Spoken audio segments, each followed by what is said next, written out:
Bien, muy buenas tardes. Bienvenidos a este conversatorio que organiza la Comisión de Investigación del Departamento de Psicología de la Universidad de Atacama. Estamos en este momento reunidos con Daniel Pérez. Daniel, bienvenido. Hola, hola. Hola David, ¿cómo estás? Gracias por invitarme a este conversatorio. Muy feliz de participar. Bueno, muchas gracias a ti por haberte tomado el tiempo, ¿cierto?, de compartir tus trabajos de investigación respecto de la temática que hoy vamos a tratar acá, esta interesante temática sobre teoría de la mente y cómo ésta se relaciona con nuestras interacciones sociales. Daniel Pérez, nuestro invitado de hoy, es psicólogo. Daniel estudió un magíster en la Universidad de Tarapacá, un magíster en psicología y también un magíster en psicología en Australia, en la Universidad de Queensland. Actualmente Daniel está cursando estudios de doctorado en psicología en la Universidad de Birmingham. Daniel, muy contento de tenerte acá entonces, y nuestra primera pregunta tiene que ver principalmente con que tú nos cuentes ¿a qué te refieres con teoría de la mente? Eh, Nos gustaría que tú nos comentaras en este momento qué es eso de la teoría de la mente, Daniel. Bien. Claro, es la primera pregunta para comenzar con este conversatorio. Bueno, la definición de teoría de la mente, primero que todo, se entiende como una habilidad cognitiva que tienen las personas, que tenemos todas las personas, y básicamente sirve para predecir y explicar el comportamiento de las demás personas. Y nosotros podemos predecir y explicar el comportamiento, acciones, conductas que nosotros vemos públicamente, ¿ya? Pero estas explicaciones que nosotros realizamos, las realizamos en base al uso de algunos conceptos mentales. Y esos conceptos mentales que utilizamos son los estados mentales. Y los estados mentales que más se utilizan para explicar el comportamiento de las personas son las creencias y los deseos. Entonces, cuando nosotros estamos observando a alguien y tratamos de entender algo que está haciendo en una situación particular, nosotros empezamos a atribuir conceptos mentales. Y puede parecer un poco simple y superficial la definición, pero es algo que nosotros estamos haciendo en todo momento y que nos diferencia del resto de los animales que existen. De hecho, hay la evidencia científica que existe al respecto sitúa al ser humano, al Homo sapiens, como el principal animal que hace esto, y es lo que nos ha otorgado ciertas ventajas para desempeñarnos en el medio ambiente en el cual vivimos. Es súper interesante el tema porque nosotros tendemos como psicólogos o psicólogas a hacer muchas atribuciones de estos estados mentales o del mundo mental más generalmente. Y a veces utilizamos ciertos términos como, por ejemplo, esta persona es responsable, esta persona es puntual, esta persona es extrovertida. Sin embargo, todas esas atribuciones que nosotros realizamos están más bien ligadas a los rasgos de personalidad, que tienden a ser atributos que son más bien permanentes, o más o menos permanentes, y que tienden a darse en el tiempo para explicar cómo una persona se comporta. Específicamente la teoría de la mente, o también conocido como lectura de la mente, lo que principalmente estudia tiene que ver con estados que son más bien temporales. Entonces, podríamos hacer ciertas distinciones generales, por ejemplo, con la teoría, con la psicología de la personalidad, que tiende a entender estos rasgos de personalidad, o con incluso la psicología social más bien anglosajona, que trata de entender cómo los agentes imputan o atribuyen ciertas características o rasgos mentales para explicar el comportamiento a lo largo del tiempo. Daniel, con esto tú quieres decir que básicamente todas las personas de alguna manera funcionan como si fuesen psicólogos, haciendo interpretaciones del comportamiento de otros. ¿Eso es así? ¿Todas las personas en Sí, rigor pueden desarrollar esta capacidad? sí, la gran mayoría de las personas se comportan como psicólogos de la vida cotidiana, por decirlo así. Por eso es para nosotros muy fácil explicar el comportamiento de otras personas, incluso de los animales, de perros, de gatos o algunos objetos como impresora, y empezar a atribuir estados mentales. De hecho, parece ser una ventaja que nosotros tenemos y utilizamos constantemente.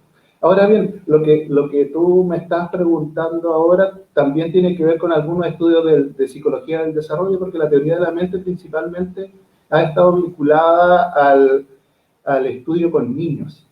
Entonces, más o menos ya en la década de los 80, empiezan a aparecer los primeros trabajos con niños de 4, 6, 9 años, para saber a qué edad específicamente los niños desarrollan esta capacidad que es explícita de utilizar conceptos mentales para explicar el comportamiento de otras personas.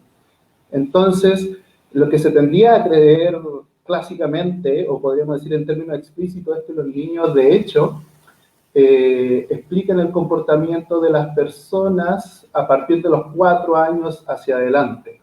Y empiezan a hacer esto, empiezan a utilizar estos conceptos para explicar el comportamiento de otras personas de forma relativamente natural. Por ejemplo, pueden entender que las personas tienen falsas creencias, y ese ha sido un concepto que se ha estudiado bastante dentro del territorio de la teoría de la mente. Y básicamente hay un estudio que es más o menos seminal, que da inicio al estudio con niños, que es un estudio que realiza Wimmer y Perner en 1983, en donde ellos crean esta tarea de falsa creencia, donde básicamente tenemos dos personajes, que son Sally y Ann, por tanto también se les conoce como la tarea de Sally y Ann, en donde Sally entra a escena y tiene dos contenedores que suelen ser una caja y una canasta, ¿cierto? Entonces Sally está jugando, deja un juguete dentro de la canasta y luego sale de escena, entra Ann, cambia el objeto de lugar y lo deja en la caja. Sale de escena, vuelve la primera personaje y ahí se le hace una pregunta al niño y se le pregunta básicamente dónde Sally va a ir a buscar el objeto. Entonces, si el niño es capaz de entender que las personas tienen representaciones de la realidad y esas representaciones son básicas y fundamentales para operar sobre el mundo, ellos deberían entender que Sally tiene una falsa creencia acerca de dónde está el objeto. Entonces tienen que hacer este desdoblamiento de las representaciones, lo que ocurre en la realidad, donde realmente está el objeto, versus lo que ellos saben que Sally sabe. Es un poco enredado ahí. Hay un juego de palabras, pero los niños a los 4 o 5 años de edad son capaces de entender que las otras personas funcionan y operan en función de sus creencias acerca de la realidad. Daniel, lo que tú nos estás contando acá, en el fondo yo me lo imagino como que un infante, ¿cierto? En esta edad, a los 3, 4 años, empieza a desarrollar una capacidad que parece ser compleja porque finalmente implica de alguna forma que el niño se da cuenta, ¿cierto? Toma conciencia de que las personas elaboran creencias acerca del mundo, acerca de la realidad, pero más todavía, que las personas se guían por esas creencias. En los estudiantes de psicología comúnmente hay asignaturas relacionadas con epistemología, por ejemplo, en donde se habla del acceso al conocimiento y qué es el conocimiento, y se requiere de alguna forma una actividad formativa para que las personas, en este caso los estudiantes, se den cuenta cómo nosotros construimos el conocimiento, ¿no? En una mirada más constructivista. Pero lo que tú nos estás contando acá es que ya, por decirlo de alguna manera, de forma natural el infante, de alguna forma, entre los 3 y 4 años, ya se percata de esta condición del ser humano. Y a partir de eso, entonces, no solo interpreta el comportamiento de otros, sino que también toma algunas decisiones, ¿cierto? Con respecto a lo que el otro cree o piensa de lo que es la realidad. Y por lo tanto es capaz de analizar y de procesar esa información. Es como eso, Daniel. Sí, sí, claro.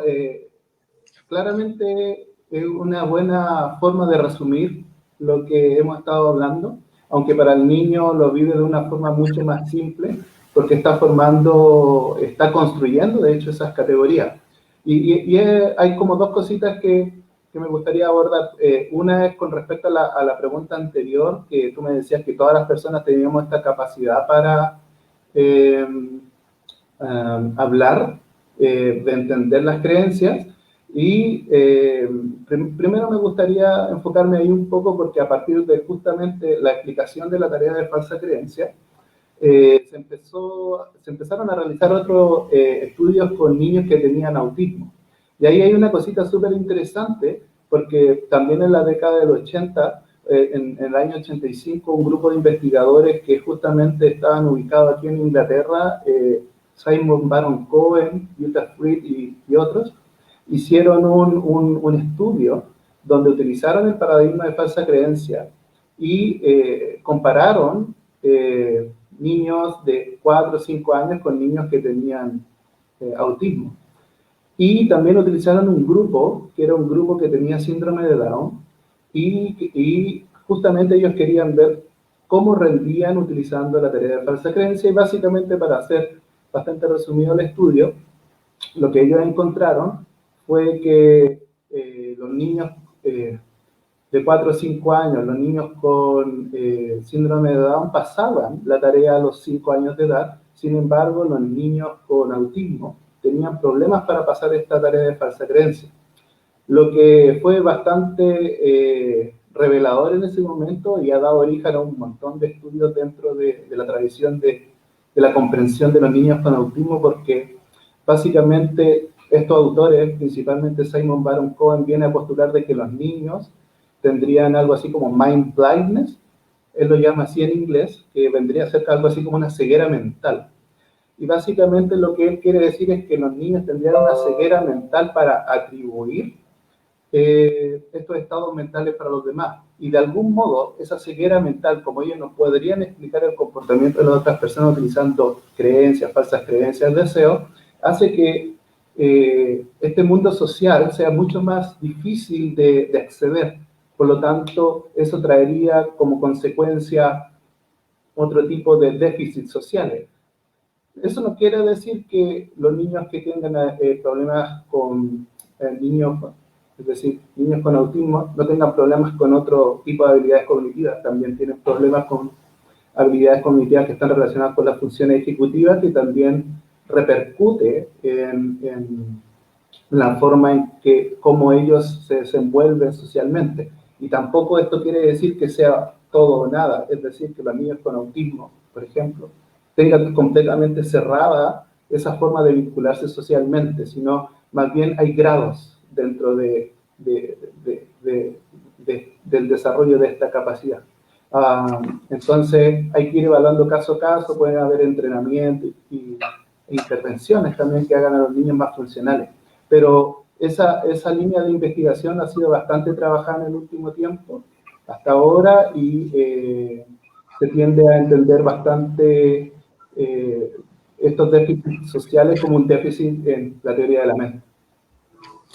Daniel, y bueno, tú ya nos anticipas, ¿cierto? Algunos elementos que podrían estar asociados a un mayor o menor desarrollo de esta capacidad de mentalizar. Si tú nos pudieras además comentar si es que hay información, estudios transculturales, por ejemplo, u otros factores o variables que inciden en que los infantes desarrollen más rápido o más lento esta capacidad para mentalizar o definitivamente logren avanzar en estos periodos de desarrollo. Sí, es una buena pregunta esa, porque desde que se inició la investigación sobre esta capacidad, se han tendido a hacer mayormente estudios en países como Inglaterra, Estados Unidos, Europa, Austria, Alemania, y en un tiempo se empezaron a plantear ciertas preguntas de investigación que tenían que ver con que de repente esta forma de entender mentalmente el mundo tenía que ver más bien con una cuestión que podían estar desarrollando niños con lo que gruesamente podríamos llamar perteneciente a la cultura occidental. Entonces, a partir de eso se empezaron a hacer algunos estudios con niños en África, en Asia, en diferentes lugares, en diferentes países, incluso con niños rurales, y han encontrado más o menos de forma sistemática que los niños tienden a entender el comportamiento de las personas usando estos estados mentales. Por lo tanto, lo que ha tendido a ver la investigación es a aplicar un rótulo que es descriptivo, no explicativo, que se le llama que esta habilidad es universal. Lo que quiere decir es que puede ser visto en niños de diferentes lugares, de diferentes culturas y de diferentes años. No quiere decir que todos a los 4 o los 5 años tengan teoría de la mente todo al mismo tiempo, sino que, como tú muy bien decías, hay ciertos factores que también pueden fomentar o disminuir el desarrollo de esta habilidad. Con Daniel, respecto... ¿Mm? eso sería un sustento para las teorías más de corte piagetanas que ponen acento, ¿cierto?, en este desarrollo evolutivo, en el sentido de que de alguna manera estas habilidades se van manifestando independiente de la cultura. Puede que sea un poco más rápido, más lento, pero de todas formas se manifiestan. Sí, sí, eso es una buena forma de verlo porque, por ejemplo, tenemos la etapa, ¿cierto? Y dentro de la psicología, el desarrollo de la psicología cognitiva siempre ha estado esta discusión de cómo vemos el desarrollo de los niños. Si es más bien una cuestión de corte cualitativo, hay una etapa preoperacional, operacional, abstracta, etcétera, que es como más Piaget, o Freud, que uno podría, las etapas están bien demarcadas, o si es que es más bien un desarrollo continuo en donde ciertas habilidades toman tiempo y se desarrollan. Es un debate que sigue estando abierto. Hay posiciones con respecto a eso. Hay posiciones innatistas también que dicen que nosotros venimos ya precableados con un módulo de teoría de la mente, es decir, que nosotros tenemos en nuestra estructura mental, incluso algunos se atreven a decir que hay estructuras cerebrales, perdón, que están encargadas de procesar este tipo de información. Es decir, que cuando nosotros detectamos, por ejemplo, a una persona, un rostro, una configuración visual que es significativa, este módulo mental empezaría a utilizarse y las versiones un poco más extremas dicen que de forma automática nosotros empezaríamos a entender y aplicar este tipo de procesamiento de información, por lo tanto sería algo así como involuntario. Y al mismo tiempo, tú mencionas algo que tiene que ver con Piaget, ¿no? Antes de toda esta investigación que empieza a suceder en los años 80, 90, de teoría de la mente, antes el punto de vista predominante era el punto de vista más bien piagetano, quien es uno de los grandes héroes de la psicología como histórica universal. Y justamente la idea más general de Piaget era que los niños tendían a ser egocéntricos, ¿no? Por lo tanto, tenían problemas para tomar el punto de vista de otros niños, de otras personas. Y recién empezaban a dejar al lado este egocentrismo e incorporar los puntos de vista de otros niños, como los 7 a los 8 años. Y lo que hace esta investigación en teoría de la mente, o utilizando la teoría de falsa creencia, básicamente es un poquito desmitificar esa visión y empezar a decirnos que con otro tipo de tareas que son más apropiadas podemos tener información que nos digan que en realidad los niños sí son capaces de entender el comportamiento de otras personas, incorporando el punto de vista de los otros. Lo que, por ejemplo, es muy importante para otro tipo de habilidades que tienen que ver con la empatía, por ejemplo, con el desarrollo de la empatía, con el desarrollo de ciertos comportamientos prosociales. Por lo tanto, cuando se hacen un montón de estudios que tienen que ver con esta habilidad que es cognitivo-social, hay algunas cosas que están relacionadas. Daniel, y tú podrías, a propósito de esto de que estamos hablando ya, ¿cierto?, de esta progresión evolutiva de los infantes, tú podrías explicarnos cuáles son esas etapas por las cuales van cruzando los niños, cuáles son los indicadores que uno podría observar como psicólogo o como padre, incluso, de que el hijo ya está identificando la falsa creencia, de que ya está identificando las emociones y deseos de otros, etcétera, y cómo se va dando esa progresión. Sí, esa es una buena pregunta porque hasta ahora hemos hablado de los estados mentales, nos hemos enfocado bastante en las falsas creencias, las creencias. Sin embargo, la teoría de la mente, como este concepto bien grande, incluye más estados mentales que solo las creencias, ¿no? Entonces, por ejemplo, hay un cuerpo de investigación que se empezó a desarrollar a partir como del año 2000, en donde Henry Wellman, que es uno de los principales investigadores de todo de toda esta habilidad cognitiva, ha empezado a hablar de que a partir de los 3 años ya hay ciertos indicadores de que los niños empiezan a entender estados mentales de forma explícita. Eso es importante decir. No es que antes de eso no entiendan nada, eso tampoco es así. Pero a partir de los 3 años los niños empiezan a entender deseos, es decir, que las personas, si les gusta algún tipo de comida, por ejemplo, probablemente ellos van a ir a buscar esa comida. Si les gusta una manzana a una persona, ellos saben que probablemente su acción se va a conducir con tomar esa manzana y empezar a comerla. Y incluso haciendo la diferencia de lo que a ellos mismos les gusta de otro tipo de alimento, como por ejemplo un quequito o algo así, ¿no? Entonces son capaces de poner entre paréntesis o inhibir ciertas respuestas que son salientes de sí mismos y considerar el punto de vista de otras personas, al menos en términos de deseo. Y eso ocurre más o menos a los 3 años. También, luego de eso, hay otras etapas que tienen que ver con el acceso a conocimiento. Los niños pueden entender a los 3 años y medio que una persona que no ha visto que dentro de una caja hay una pelota, ellos pueden entender que esa persona no sabe lo que hay ahí, por lo tanto no va a ir a buscar un objeto a ese lugar. Y después viene el desarrollo de las creencias, las falsas creencias. Incluso luego a los 5 o 6 años empiezan a entender que las personas pueden mostrar una emoción facialmente, corporalmente, pero pueden sentirse internamente de otra manera, que es lo que se llaman las emociones escondidas. Y dentro de la tradición de la investigación de todos estos estados mentales en teoría de la mente, se ha propuesto esta escala de teoría de la mente, que justamente fue trabajada por Henry Wellman y David Liu en Estados Unidos, que se ha replicado en diferentes culturas también. Se ha encontrado más o menos que hay un patrón consistente de desarrollo de estos diferentes tipos de estados mentales en los niños.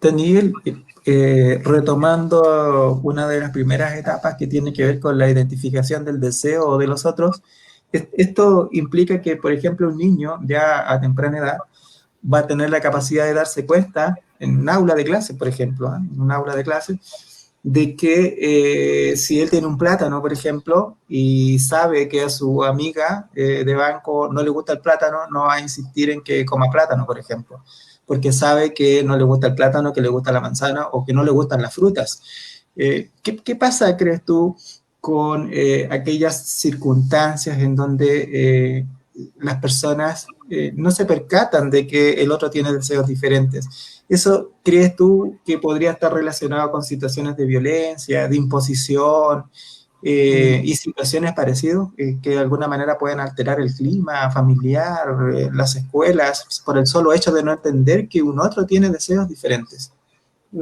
Sí, esa es una buena pregunta. Al menos los niños en términos de 3 a 3 años y medio son capaces de entender que si a un niño le gusta la zanahoria, probablemente es una buena idea darle una zanahoria para compartir. Eso sucede en términos muy rudimentarios, al menos, muy básicos. Son capaces de entenderlo si es que uno coloca una tarea que sea lo suficientemente simple y fácil de interpretar, puede ser así. Ahora bien, hay que entender que el desarrollo de los estados mentales, al parecer, sigue cierta secuenciación general como patrón, y hay que tratar de incentivarla de algún modo. Por ejemplo, eh, existen algunos estudios e intervenciones que lo que tratan de hacer es que los niños, los padres de estos niños, o de los niños en general en realidad, utilicen conceptos mentales para explicarle, por ejemplo, un libro, cómo los personajes de un libro se sienten de una forma determinada. Explicarle, por ejemplo, que si hay un niño que tiene una cara que parece triste, ese niño probablemente está sintiendo tristeza. Por lo tanto, sería buena idea tratar de consolarlo de alguna manera. O si ese niño dice que tiene hambre, tratar de darle el tipo de alimento, por ejemplo, una zanahoria, para que eh, pueda comer y ser saciado de algún modo. Por lo tanto, hay ciertas formas en que nosotros como padres, como futuros psicólogos, podemos ir fomentando ese tipo de cosas, y la investigación lo que dice es que al parecer cuando los papás o los padres, madres en general, utilizan estos términos mentales para explicarle cómo el niño se está sintiendo en diferentes situaciones, los niños tienen una mayor facilidad para entenderse a sí mismos y para entender a los demás.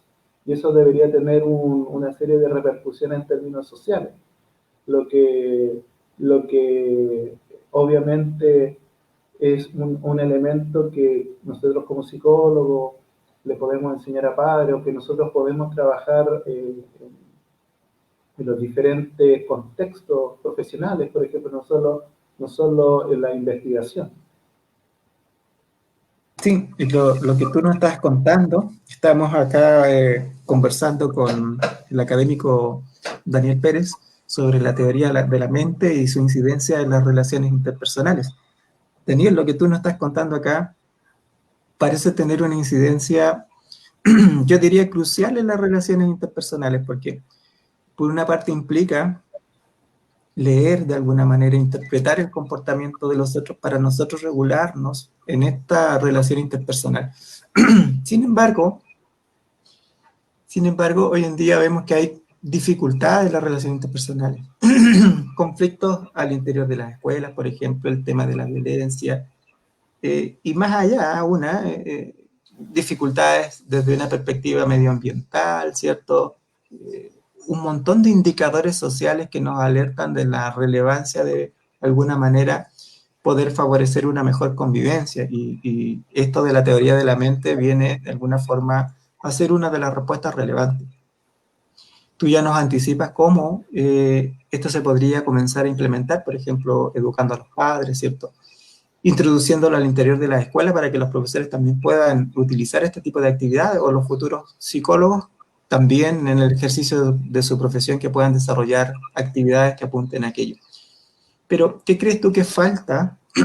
¿Qué crees tú que es necesario para que esto pueda, de alguna manera, utilizarse más ampliamente, para que pueda llegar con más fuerza al interior de los colegios, de los padres, de la educación temprana, en este caso, la educación parvularia, que parece ser un periodo tan relevante como para poder hacer este tipo de trabajo? ¿Qué aconsejas tú al respecto? Oh, es una difícil pregunta la que me planteas, porque en el fondo también te ubica en el escenario de como que yo podría de algún modo decir lo que otros deberían hacer.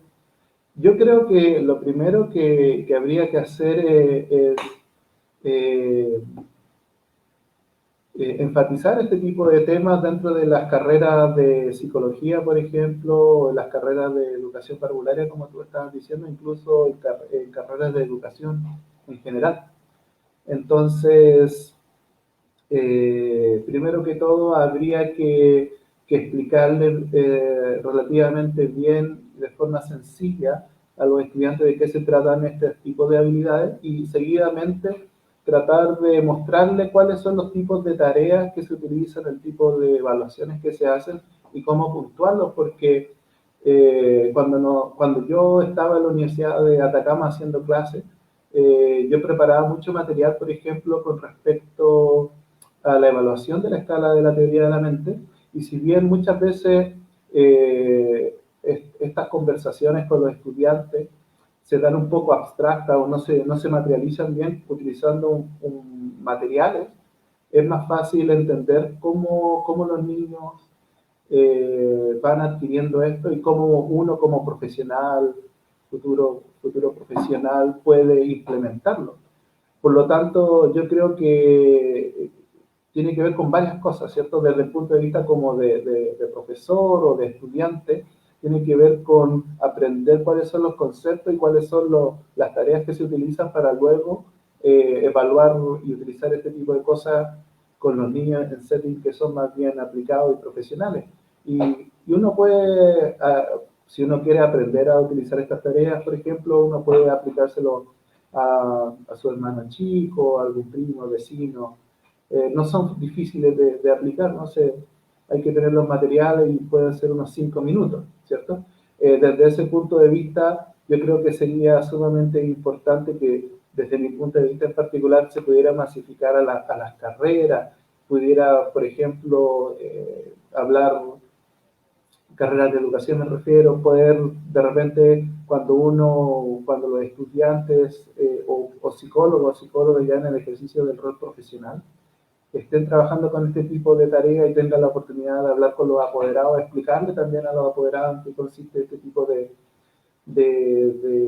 conceptos, decirles lo importante que es hablar de que las demás personas tienen pensamientos, tienen creencias que son diferentes a las de uno mismo. Es importante entenderlas y respetarlas, como una de las preguntas que me hacía hace un momento. Y que es difícil, ¿no? Porque en el fondo estamos en una sociedad en donde hay diferentes puntos de vista y aprender a considerar esos puntos de vista tiene que ver, hay mucha habilidad cognitiva y emocional implicada, ¿cierto? Por lo tanto, no es me parece que es una pregunta muy relevante ver cómo yo lo pienso principalmente como en las mallas curriculares podría ser enseñado esto a los estudiantes porque tienen que ver, hay muchas habilidades cognitivas sociales relacionadas con esto. La empatía, la prosocialidad, se han visto, por ejemplo, hay resultados que nos muestran que aquellos niños que tienen una buena habilidad para leer la mente o para atribuir estados mentales, eh, también son considerados como mejores amigos por sus pares en el colegio, en la escuela. Esto no quiere decir que sea una habilidad positiva en sí misma, ¿no? Porque también tenemos casos que se nos van para otro lado, que tienen que ver con que hay niños que tienen muy buena habilidad para leer la mente y atribuir estos estados mentales para manipular el comportamiento de otras personas. Por lo tanto, lo utilizarían para su propio beneficio, ¿cierto?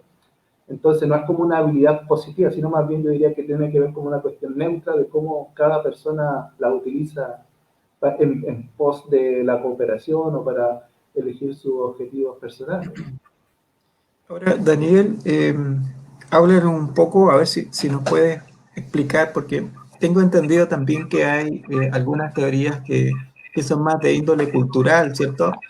Que hablan de algunas sociedades que son más individualistas versus otras que son más colectivistas. Me imagino que eso podría tener alguna relación con la velocidad con que se desarrolla, ¿cierto? La capacidad para mentalizar, o con lo que estamos conversando ahora, la disposición para poder trabajar también estos elementos que tienen que ver con la empatía, ¿sí? Si de alguna forma se relacionan con la capacidad empática, con la prosocialidad. ¿Qué nos puedes contar de eso, Daniel? Sí, hay trabajos también al respecto, ¿cierto? Tiene que ver principalmente aquí, dentro de la literatura de teoría de la mente, se tienden a hacer dos categorías bien generales que tienen que ver con niños que pertenecen a sociedades occidentales versus niños que pertenecen a sociedades orientales y tratan de ver cómo esas dos grandes formas de entender el mundo pueden influir, por ejemplo, en cómo los niños atribuyen falsas creencias o cómo se da este patrón, secuencia de desarrollo de estados mentales. Si bien la categoría es muy general, se han encontrado, lo que yo diría más bien es que lo que se ha constatado es que todos los niños tienden a desarrollar este tipo de entendimiento y obviamente lo van madurando en la adolescencia y en la adultez. Nosotros estamos constantemente tratando de leer las mentes de otras personas, pero hay ciertos elementos culturales que también hacen que hayan ciertas diferencias. En las culturas occidentales, donde se tiende a pensar que culturas como de países como Reino Unido, como Estados Unidos, el mismo Australia, tienden a generar sujetos o personas que son más bien críticos, tienen un fuerte pensamiento crítico, tratan de que la persona sea autónoma y piense de forma independiente, un poco alejándola del grupo, y eso es algo que sucede y lo he constatado, a diferencia de otro tipo de culturas que tratan de ser más bien colectivistas y que tratan de incorporar los puntos de vista interpersonales y se les cría de esa manera. Desde ese punto de vista, en la utilización de la escala de teoría de la mente se ha encontrado, por ejemplo, que hay niños iraníes, hay niños de China, que desarrollan ciertos conceptos antes que otros. Y una de las explicaciones gruesas y bien generales tiene que ver con esta diferencia cultural. Ahora bien, sería muy temprano decir que esa es la principal diferencia, porque hay un montón de otros elementos que son mucho más específicos de las situaciones familiares para decir eh, qué es lo que realmente está influyendo en esa modificación. Puede ser el número de hermanos, por ejemplo. Hay resultados que dicen que aquellos niños que tienen hermanos mayores tienen mejores habilidades para leer la mente que aquellos niños que no tienen hermanos, tienen hermanos menores. Por lo tanto, el hermano menor, en cierta forma, si son dos hermanos, tiene muchas más situaciones para poner en marcha estos estados mentales.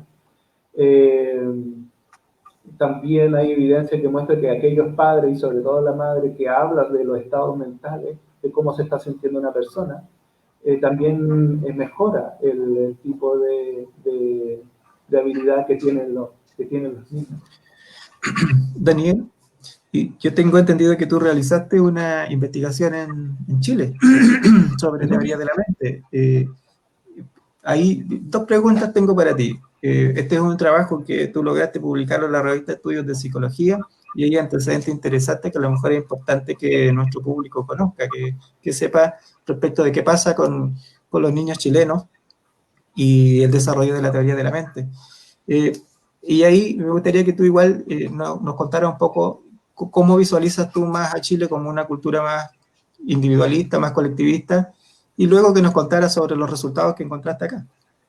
Sí, con respecto a la última pregunta, sería difícil darte una conceptualización clara sobre eso. Yo creo que es difícil decir si somos más individualistas o colectivistas. De repente un sociólogo, una socióloga te puede dar una respuesta más definitiva sobre eso, algún historiador, antropólogo. Desde mi punto de vista es interesante constatar de que obviamente nosotros hemos sido bastante influenciados por las ideas de Occidente, ¿cierto? Estados Unidos, sobre todo en los últimos 40 años, y todo lo que viene hacia atrás, ¿cierto?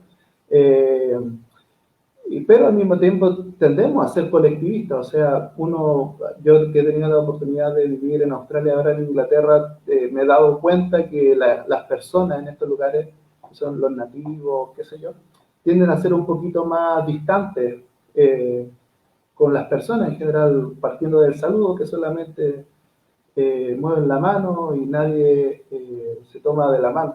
En situaciones formales solamente uno se da la mano o no se saludan de beso en la cara, sino siempre hay cierta distancia y no es tan fácil hablar de cualquier cosa, de cualquier tema, a excepción de, por ejemplo, el clima, hace calor, hace frío, etcétera, que es bastante general y ahí es mucho más difícil entablar una conversación. En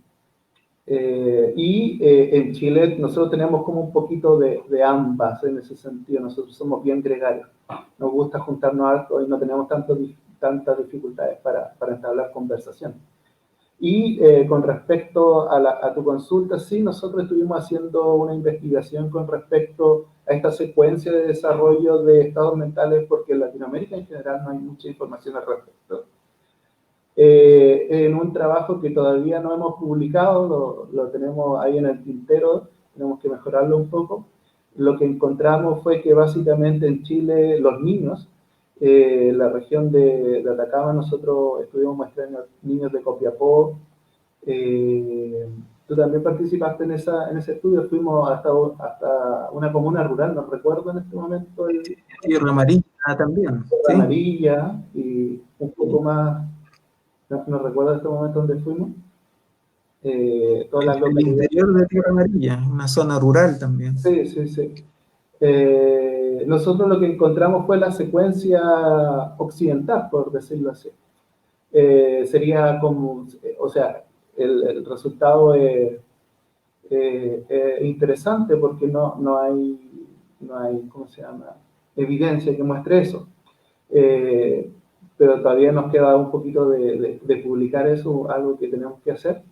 Y eso nos plantea la pregunta de que si efectivamente nosotros estamos desarrollando esa secuencia por una cuestión de puntos de vista de cómo son criados los niños en términos, así son autónomos o no, o de repente tiene que ver con otro tipo de variables que tienen que obedecen más bien como a la microestructura, entre comillas, de cómo son socializados en la casa, cómo comparten con sus amigos, o si vienen de familias monoparentales o no, que en el fondo yo creo que son variables que son mucho más específicas y probablemente son mucho más certeras a la hora de entender todas estas secuencias de desarrollo. Y por lo tanto es muy interesante y muy necesaria la investigación con datos empíricos sobre todos estos elementos, porque en el fondo nosotros podemos tener muchas hipótesis, muchas ideas previas acerca de cuáles pueden ser los elementos que pueden influir en la secuencia de desarrollo de estos estados mentales.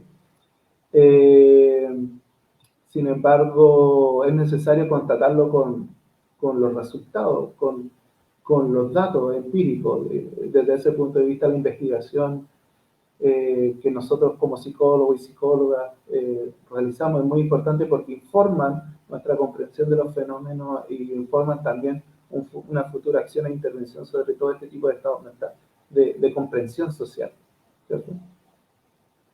Si tú nos pudieras dialogar un poco acerca de cómo ves tú la investigación para desarrollar esta línea de trabajo que es la teoría de la mente.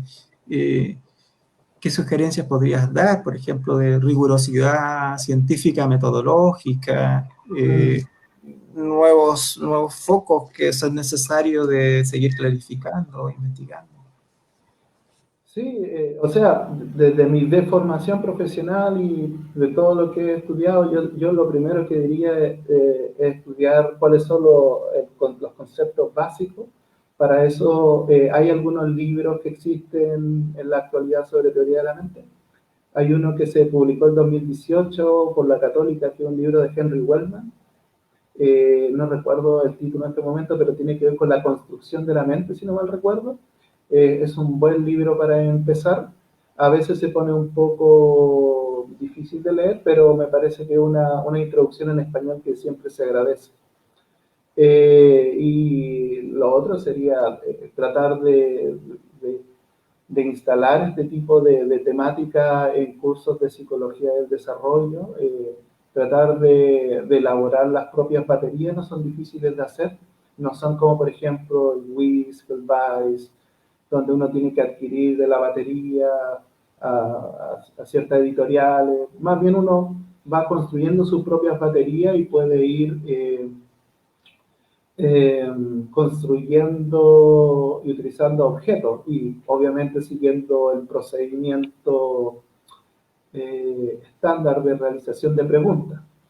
Así que desde mi punto de vista tiene que ver mucho con cómo se van diseñando las mallas curriculares, los profesores y también dentro de mi experiencia docente, yo, yo al estar estudiando, enseñando estas cosas, me di cuenta que los estudiantes también tenían una buena percepción de cómo ir trabajando, porque en la medida en que ellos le explican un concepto y rápidamente le dan los materiales o que ellos vayan construyendo los materiales y los vayan aplicando y uno va realizando el feedback sobre eso mismo, hay una enseñanza que es un poquito más fuerte, se consolida un poco mejor.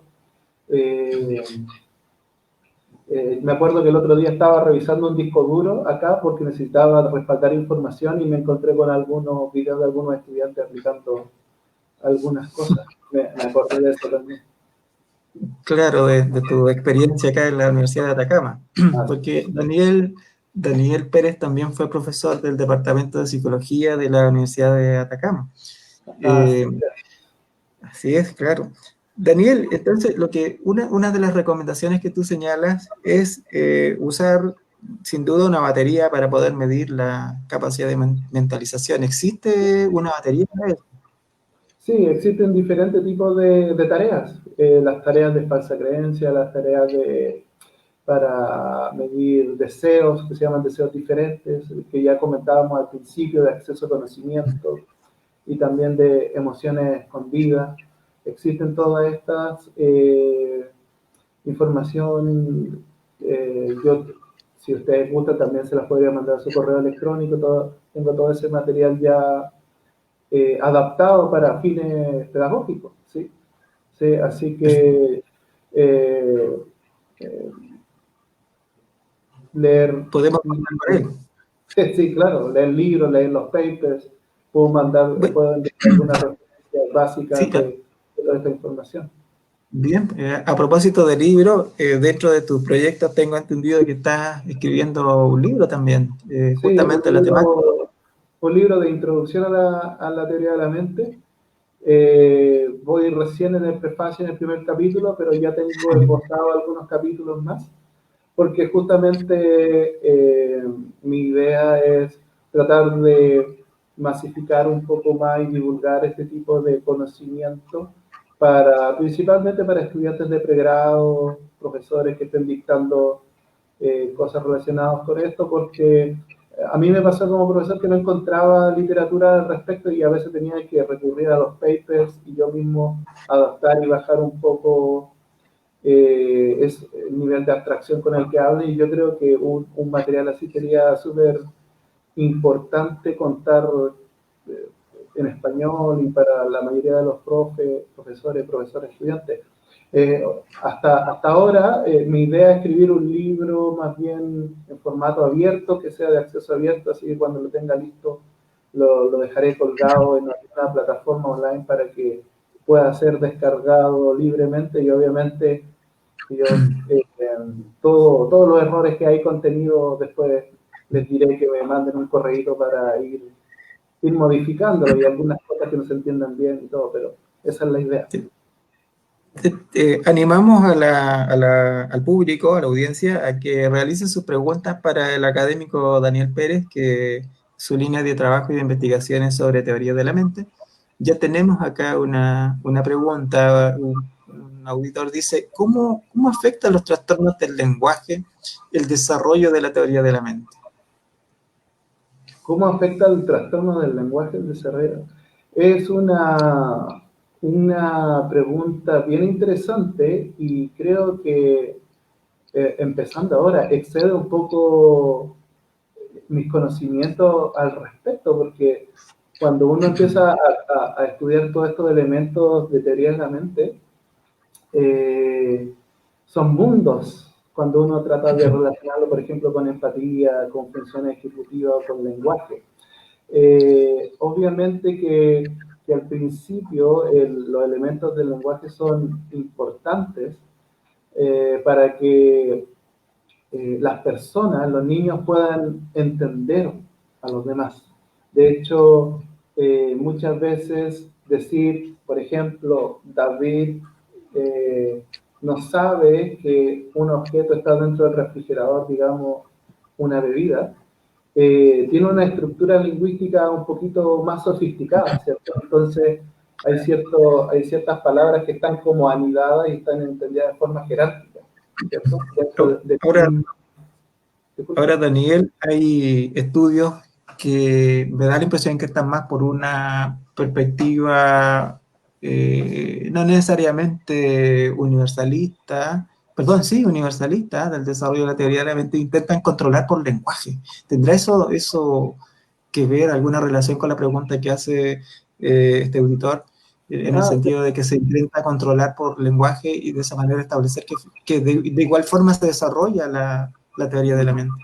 sí, sí, hay varias líneas de cómo contestar eso en realidad. Obviamente que la estructura sintáctica de una oración tiene repercusión en cómo tú puedes construir una oración y cómo puedes entender a la otra. Desde ese punto de vista hay estudios que tratan de relacionar el desarrollo de la teoría de la mente con el desarrollo de la estructura sintáctica de los niños, y ahí se ha encontrado una relación. Sin embargo, si bien el lenguaje es importante y te abre al mundo de la interpretación de la conducta de otras personas, incluso hay otras variables que son importantes y que se han constatado como las funciones ejecutivas. Las funciones ejecutivas son un set de habilidades mentales que nosotros tenemos, que básicamente planificamos ciertas acciones y las llevamos a cabo con el objetivo de conseguir algún tipo de meta. Entonces, la mayoría de los estudios lo que hace es básicamente relacionar teoría de la mente con funciones ejecutivas, y se ha encontrado que hay una fuerte relación entre estos dos componentes. Ahora bien, hay investigadores y autores que han cuestionado estas relaciones de teoría de la mente y funciones ejecutivas, y dicen básicamente, ok, al menos el lenguaje en términos de adquisición de vocabulario de los niños podría estar influyendo en esta relación, y más que estas dos grandes funciones. Por lo tanto, lo que algunas de las tradiciones de teoría de la mente tienden a hacer es estudiar la adquisición de vocabulario de los niños, de otorgar significado a ciertas palabras, y lo que se ha encontrado básicamente en ese tipo de estudios es que incluso controlando por lenguaje, por el número de vocabulario que saben los niños, esta relación entre función ejecutiva y teoría de la mente sigue manteniéndose de una forma relativamente fuerte, por lo que el lenguaje, en este caso especial, no es tan necesario para el desarrollo para el despliegue de ciertas comprensiones cognitivas sociales. Obviamente eso no quiere decir que el lenguaje no sea importante, porque hablamos específicamente del vocabulario. Sin embargo, hay estructuras sintácticas que son sumamente importantes para entender historia, lectura. David piensa que Daniel está pensando que Elba no sabe dónde está o sabe dónde está tal cosa. Entonces, a veces los niveles como de recursión y de estructura jerárquica de relaciones es un poquito compleja, y eso uno lo ve en las películas, en series de televisión o en lectura, y obviamente si uno no es capaz de hacer todos esos niveles de recursión, no podría entender a cabalidad las tramas de películas, de series. Así que hay elementos del lenguaje que son importantes en el desarrollo de la teoría de la mente. Incluso algunos dicen que es principalmente importante en la adquisición de la capacidad, al menos de forma explícita, pero después de un tiempo ya no sería tan importante. Por ejemplo, hay personas que han sufrido algún tipo de daño cerebral que le impide, por ejemplo, nominar ciertas cosas en el mundo, tienen problemas para nombrarlas, y han hecho algunos estudios para ver si eso afecta la forma en que ellos entienden a las otras personas, y han encontrado en algunos estudios que no tienen un impacto directo en eso. Entonces, al parecer, hay algunos autores que plantean que al principio es importante, al principio de nuestra vida puede ser importante, pero después de un tiempo en la adultez ya deja de ser importante, y estos daños neuropsicológicos, por decirlo de algún modo, constatan que ya en cierta parte de nuestro desarrollo son como independientes, aunque igual son resultados que tienen que ser cotejados con mayor cuidado, ¿cierto? Se requiere más evidencia, me imagino. Sí. Bueno, estamos acá en el ciclo de conversatorios de investigación en Psicología y Ciencias Sociales que organiza la Comisión de Investigación del Departamento de Psicología. Invitamos a nuestros auditores a consultar, por favor, pregunten, aclaren sus dudas, expresen sus opiniones. Creo que hay una pregunta de Benjamín Sebastián. Sí, acá tenemos una pregunta que dice, ¿el rol de los cuidadores en la primera infancia fomentaría o sería determinante un buen desarrollo de la teoría de la mente? Claro que es importante el rol que tienen los cuidadores. De hecho, habla específicamente de un momento que tiene que ver con la primera infancia. Y nosotros no hemos hablado, hasta ahora no hemos hablado de la infancia, que es un periodo de tiempo que comprende de los 0 a los 2 años. hay evidencia que justamente nos habla de un hito en el desarrollo humano que se da más o menos entre los 9 a los 12 meses de edad, que es la triangulación o la atención conjunta. Y es la capacidad que empiezan a tener los recién nacidos de entender que el mundo puede ser entendido a partir de intenciones.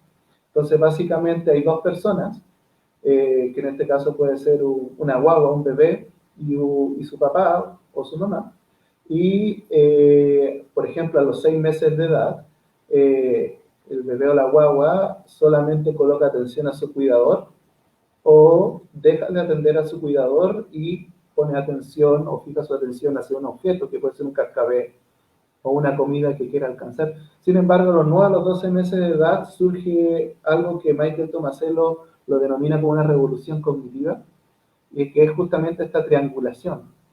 Por lo tanto, hay una atención conjunta entre el cuidador, entre el infante y el objeto. Y eso se ve de forma manifiesta cuando la guagua o el bebé utiliza su dedo para decir quiero ese objeto, ¿no? Obviamente no dice quiero, pero indica algo y por lo general hace contacto visual con el cuidador y indica. Y uno como papá, mamá, va y dice, ¿qué es lo que quieres? ¿Quieres este objeto? ¿Quieres tal cosa? Y uno va y se lo pasa. Y ese hecho de que el niño o la niña, disculpa, el infante, sea capaz de indicar con su dedo, quiere decir que manifiesta algún tipo de comprensión muy básica y muy rudimentaria sobre que las otras personas pueden tener contenidos mentales y son como ellos en cierta forma. No tendría ningún sentido que un infante le indicara algo a alguien si no pensara que tendría un estado mental de algún tipo. Debe tener algún tipo de estado mental abstracto que le permita entenderlo de alguna manera. Y eso se va dando de forma progresiva entre los 9, 12 meses de edad hasta que se va complejizando con diferentes tipos de referencia. Eso es un elemento que los cuidadores pueden fomentarlo y hacer los típicos juegos, ¿no? Cuando un niño está indicando algo, uno puede tomar el objeto, pasárselo y tratar de hablarle solo sobre el objeto, hacer contacto visual, reírse. Todo eso, todos esos diferentes tipos de estímulos son importantes para el infante. Y de hecho, al mismo tiempo, tratando de relacionar esto con algunas cosas que hablamos en el comienzo de la charla, hay algunos autores que empiezan a sostener que si los niños alrededor de los 18 meses de edad no manifiestan esta atención conjunta, podría ser un indicador de posible desarrollo de algún tipo de autismo en el futuro, por lo que no es un indicador determinante, pero sí una señal de alerta para ver qué es lo que va sucediendo con estos niños a lo largo del desarrollo. Ese tipo de signos ya se puede empezar a constatar y observar alrededor de los 18, la segunda etapa del segundo año de vida. Daniel, entonces sería muy relevante el estilo parental, ¿cierto? El estilo de crianza que tienen los padres como para poder atender justamente a esta relación interpersonal que establece el infante, porque me imagino que un grupo familiar que desatiende probablemente podría afectar también en esta capacidad para desarrollar la mentalización. Sí, claramente esos cuidados que uno podría categorizar como más negligente, claramente tienen consecuencias bastante negativas en el desarrollo de los niños. De hecho, ya creo que obviamente que por razones éticas no se pueden hacer ese tipo de estudios, no se puede derivar a un infante de la estimulación parental, pero lo más probable es que si algunos niños estén altamente deprivados, va a afectar el desarrollo de esta comprensión social en general. Bien, tenemos... Sí, no, adelante, Daniel. Te iba a comentar que en YouTube uno puede encontrar algunos videos sobre niños deprivados en ciertos países que pertenecían satélitemente a la Unión Soviética, caso de niños en Bulgaria, en Rumania, donde eran dejados en orfanato y prácticamente se les desatendía solamente dándole cuidado, alimentación, y muchos de ellos hay imágenes, eso es lo relevante, muchos de ellos claramente no tienen un desarrollo sociocognitivo, social mínimo, por lo tanto, claro que tiene una incidencia en eso. Tenemos una segunda pregunta del público. Dice, ¿cómo se podría llevar todo esto al campo de la intervención psicológica? ¿En qué campos podríamos ver o se ve su aplicación? Claro, en términos de intervención psicológica, tenemos una aplicación directa en los primeros años de escolarización, por ejemplo. Primero, segundo año básico, como la evidencia nos muestra que estas habilidades están fuertemente relacionadas con la prosocialidad, por ejemplo. Uno puede trabajar la atribución de estos estados mentales y ligarlos con que, por ejemplo, la empatía como concepto sumamente interesante, porque en el fondo la empatía tiene que ver con ponerme en el estado emocional o en los zapatos de otra persona. Y eso inevitablemente tiene que ver cómo se está sintiendo el otro. Y cómo se está sintiendo el otro en una situación particular, en un estado mental, en la atribución de un estado mental más bien afectivo. Por lo tanto, trabajar el reconocimiento de emociones y qué hacer con las emociones también es sumamente importante dentro del rol, por ejemplo, del psicólogo educacional. Está todo bien compenetrado en ese sentido porque hay una comprensión de estados mentales, pero a veces no tiene que ver solamente con la comprensión de un estado mental, sino que hay que comprenderlo y utilizar esa información de forma efectiva. También hay una utilización de esa información y tiene que ser hecho de forma efectiva y hay padres, psicólogos, psicólogas, tienen un rol importante que ejercer, ¿cierto? Eso como respuesta más o menos general a la pregunta.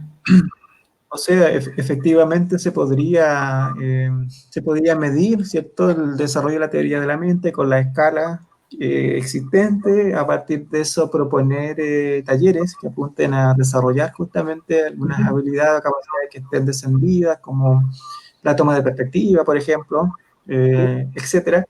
Y a partir de eso incluir también a profesores, a padres, para que tengan conocimiento de lo que trata la teoría de la mente y de esa manera puedan apoyar en el desarrollo de esta misma. ¿Sí? Absolutamente de acuerdo, David. Tú con tu mirada más bien educacional tienes bastante incorporado esa forma de intervención. Sí, me parece muy bien. Bueno, hay una pregunta acá de Naida. Dice, ¿cómo aprovechar la teoría de la mente para potenciar el aprendizaje en la etapa infantil? Sí, desde ese punto de vista, el aprendizaje en la etapa infantil, hay varias cosas que aprender, ¿cierto? Dentro de la etapa infantil uno puede aprender sobre emociones, uno puede aprender sobre prosocialidad, uno puede aprender sobre lenguaje. Y como está referida principalmente a la etapa infantil, hay algunos estudios que nos informan de que ciertas eh, habilidades sociales, como la que hablábamos recién, la atención conjunta, que tiene que ver con entender a los otros de forma intencionada o intencional, está muy vinculada a la adquisición de vocabulario de los niños, por ejemplo. Cuando los niños indican algo con su dedo y uno se lo da, uno puede estar al mismo tiempo tratando de estimular, por ejemplo, ciertas palabras que ellos vayan aprendiendo, ¿cierto? Pa, ma, uno puede jugar con ese tipo de sílabas, ¿cierto? Y de poco a poco va aumentando ese vocabulario y justamente lo que nos dice la evidencia es que así pareciese ser. Por lo tanto, es una muy buena idea, por ejemplo, que cuando un niño o un infante indica ciertas cosas, no solamente dárselo, ¿cierto? Para que se deje molestar así, no, sino que tratar de nombrarlo, decirle qué es y jugar con él al mismo tiempo, porque eso influye sobre la cantidad de vocabulario, por ejemplo, que es capaz de adquirir. Esa sería una forma, ¿cierto? Una forma específica del lenguaje. Daniel, y relacionado con la pregunta que hace Naida, hay un tema que, bueno, personalmente es de mi interés, que tiene que ver con la enseñanza y al mismo tiempo el aprendizaje. Fíjate que hace un tiempo atrás, jugando con una sobrina, me percaté que ella, de alguna manera, podía atribuir si alguien sabía o no sabía. Más o menos a los 3 años y medio, por ahí.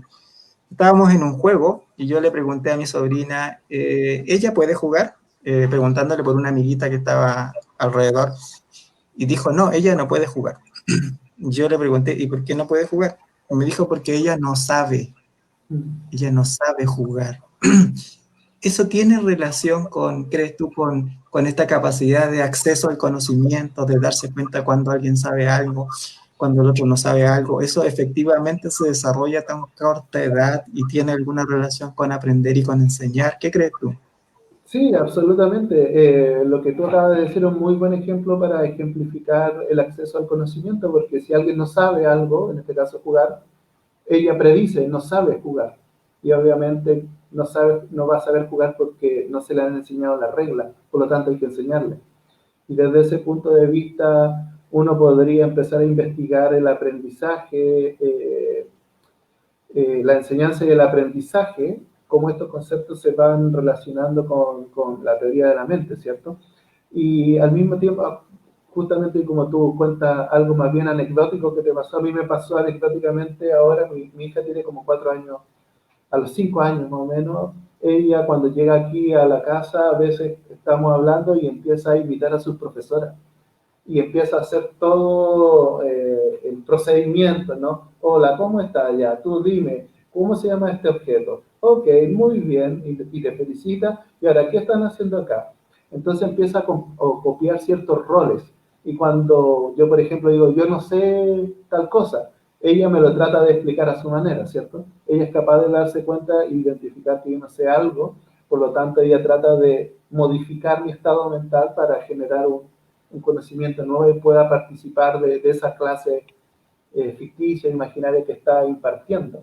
Así que, obviamente, esta atribución de estados mentales está impregnada en todo lo que hacemos, ¿cierto? Sin intención, algo tan básico como una intención sería imposible interactuar socialmente. Y Sí, y bueno, disculpa, Daniel, y en lo mismo llama la atención cómo esta capacidad que emerge a temprana edad de percatarte si es que alguien sabe algo o no sabe algo, y a partir de si sabe o no sabe algo, tomar la decisión de enseñarlo o no, parece ser también una capacidad que permanece, ¿ah? No sé si decirlo rudimentariamente, incluso en aquellos que ejercen la profesión de la enseñanza. Hay decisiones que se toman respecto de si alguien sabe algo o no sabe algo. Y pareciera ser que incluso los aprendices también hacen atribuciones de sus profesores respecto de si saben o no saben. Entonces, muchos comentarios de ellos podrían ser cuando llega un profesor nuevo en el pasillo, oye, ¿y qué tal el profesor? ¿Y sabe o no sabe? Y si sabe, entonces la clase puede ser entretenida, interesante, pero si no sabe, eh, probablemente van a empezar a ir más obligadamente y por lo tanto se genera una especie de disposición a partir de una atribución que emerge a tan temprana edad, esta capacidad de darse cuenta si alguien sabe o no sabe algo. sí, sí, y lo empiezan a conectar con muchas más cosas, ¿cierto? No es solamente o sea, tú lo decías, sabe o no sabe, y por lo tanto, si un niño puede decir sabe, entonces si sabe, entonces me motivo un poco más y voy a estar más, voy a tener una disposición un poco más positiva a adquirir lo que el docente, el profesor, profesora esté tratando de decir, ¿cierto?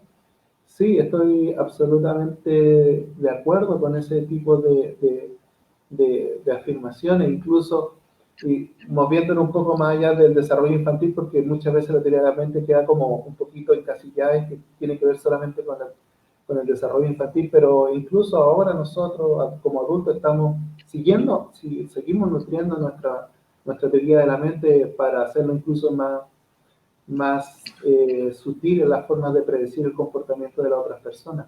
En la adolescencia también, en la adolescencia los jóvenes están tratando de entender el mundo que está a su alrededor y lo van nutriendo con información. No solamente se trata de esta capacidad de representar al otro en función de estados mentales, sino también de que van incorporando conocimiento del mundo acerca de esto, ¿cierto? ¿Cuáles son las rutinas, por ejemplo, de clase? ¿Cuáles son las rutinas de los profesores? ¿Cuáles son las rutinas que se dan en el recreo? Y todo eso después hacen como una especie de hipótesis de cómo las personas se van comportando en ciertas situaciones dentro de la clase, lo que es esperado o no es esperado, lo que se puede hacer fuera de la clase, lo que es esperado o no es esperado. Y todo eso interactúa, ¿no?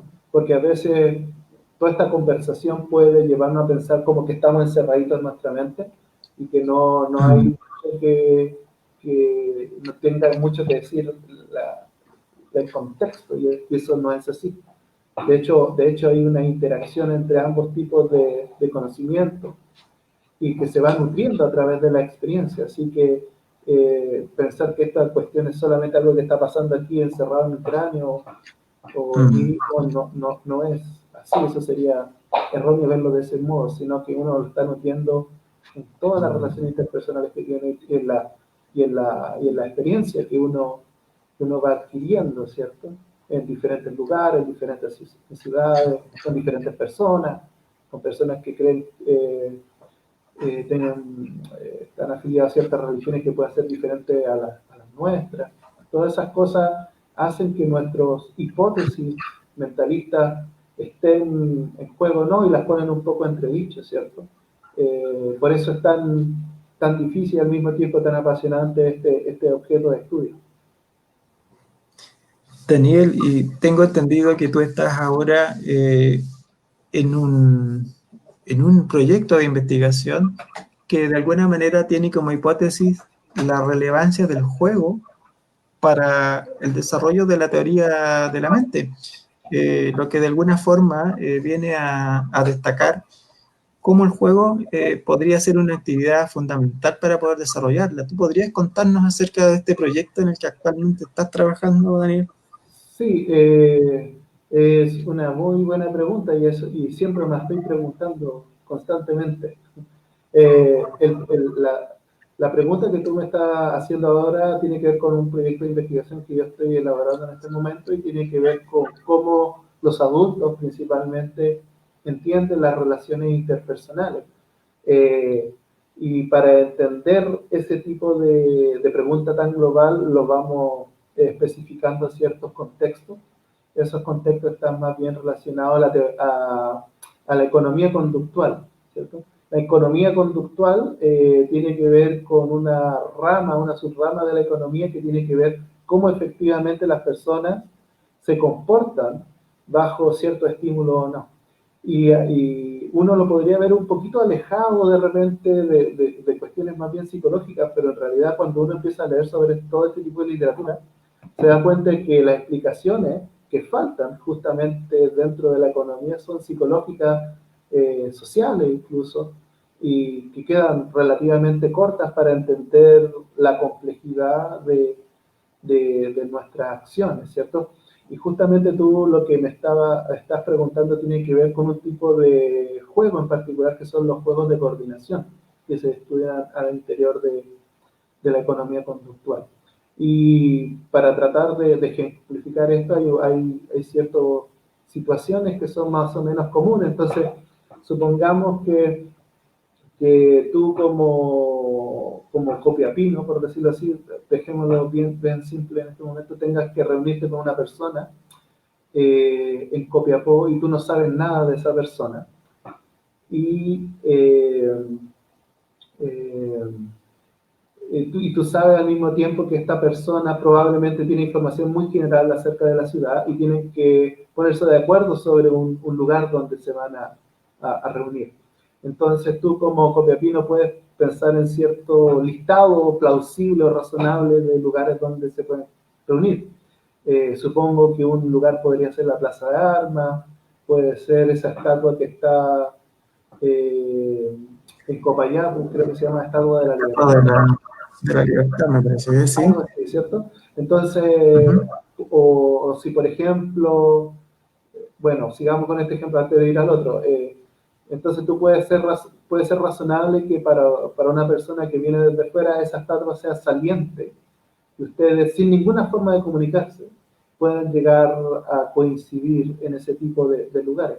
Ahora, este tipo de juego que parece un poco exótico es interesante porque en el fondo, como no tenemos ninguna forma de comunicarnos y acordar un lugar donde nos vamos a reunir, nos exige eh, que tú estés pensando sobre lo que yo sé acerca de la ciudad y yo esté haciendo lo mismo contigo acerca de lo que tú sabes sobre la ciudad.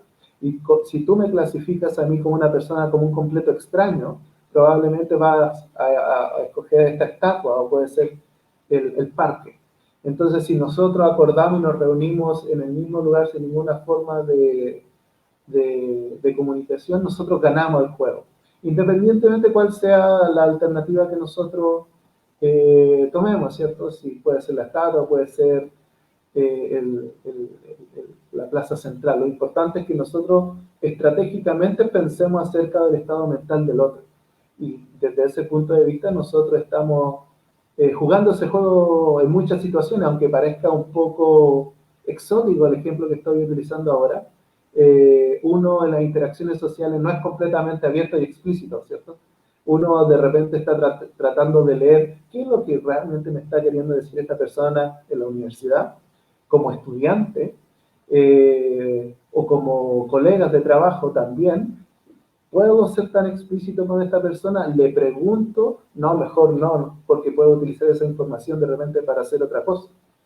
Entonces, todos estos juegos que parezcan un poco exóticos, en general son bien importantes para entender la comunicación humana, en realidad. Porque nosotros en el fondo tenemos que negociar significados, y eso Claro. lo hacemos de forma tácita. Eh, Poniendo atención en un juego que estaba llevando a cabo mi hijo, un juego por internet, estos juegos competitivos donde se conectan competidores de todo el mundo.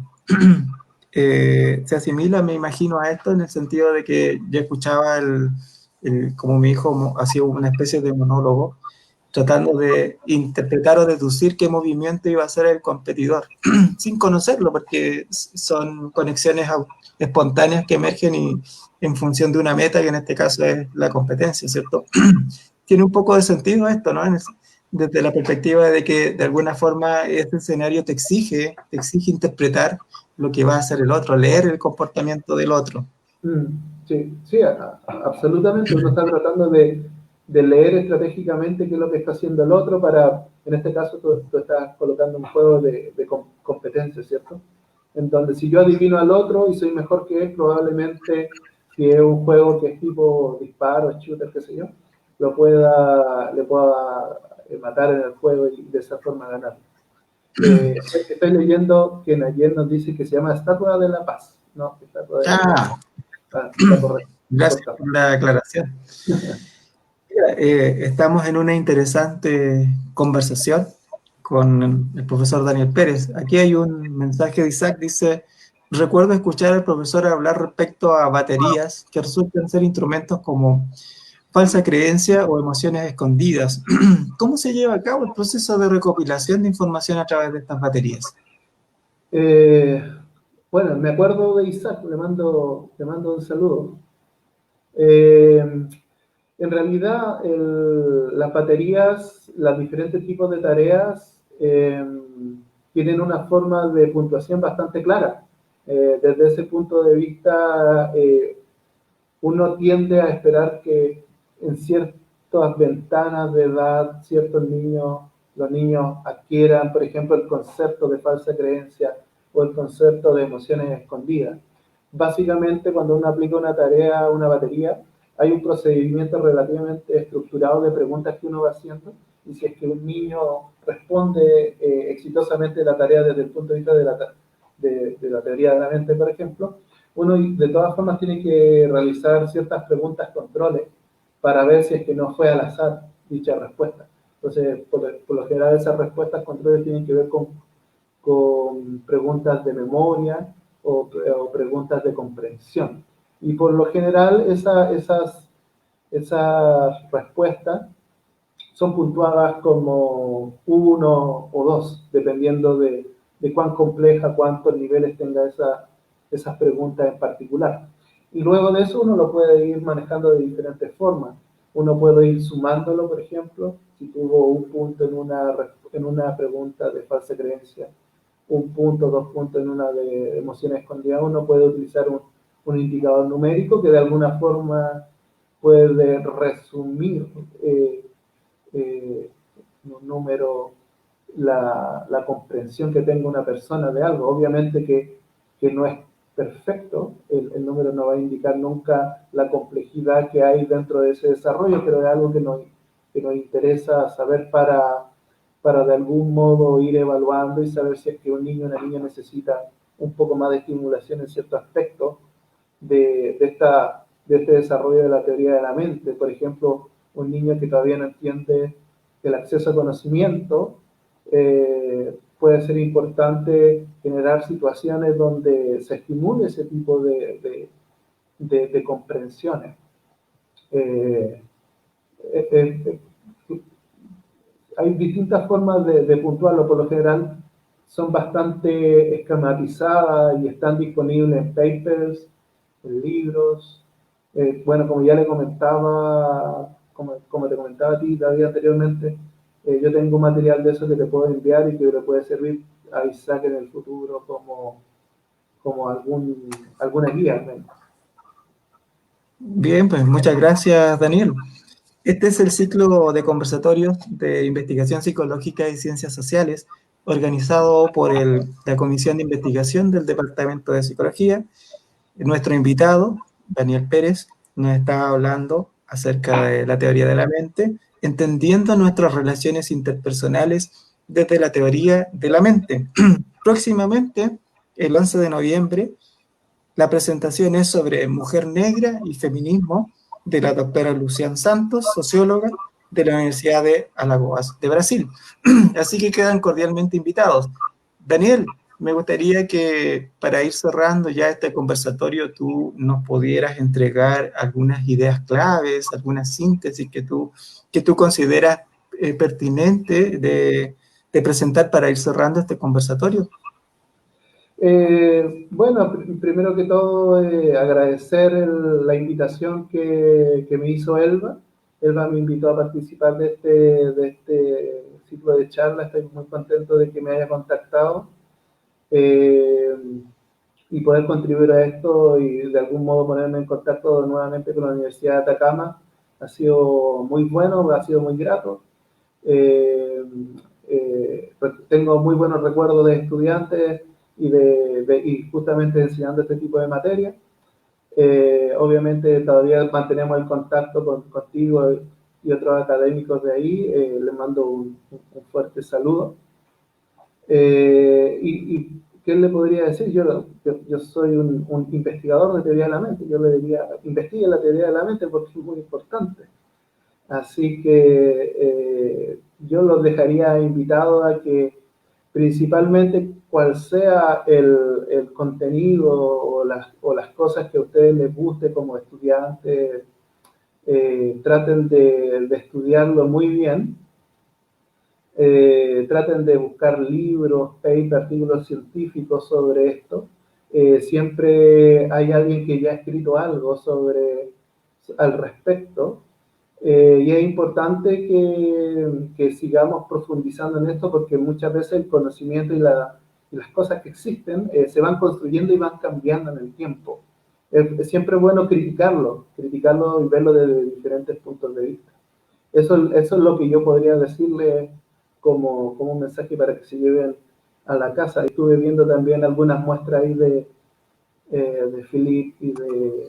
No, no alcancé a ver la última, pero las agradezco. Efectivamente, sí, efectivamente hay bastantes felicitaciones para ti, Daniel, expresiones de cariño, muy buenos recuerdos de parte de los estudiantes del Departamento de Psicología de la Universidad de Atacama. Te damos las gracias, Daniel, por haber expuesto acá este interesante tema, habernos dado tu tiempo, ¿cierto?, para poder aprender de lo que tú trabajas, tu buena disposición.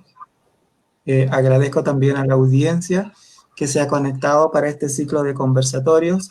Quedan invitados para la próxima ponencia el 11 de noviembre. Así que muchas gracias a todos ustedes, especialmente a Daniel Pérez, mi amigo, y muchas gracias, que tengan una muy buena tarde. Hasta luego. Ok, muchas gracias por la invitación. Chao, cuídense.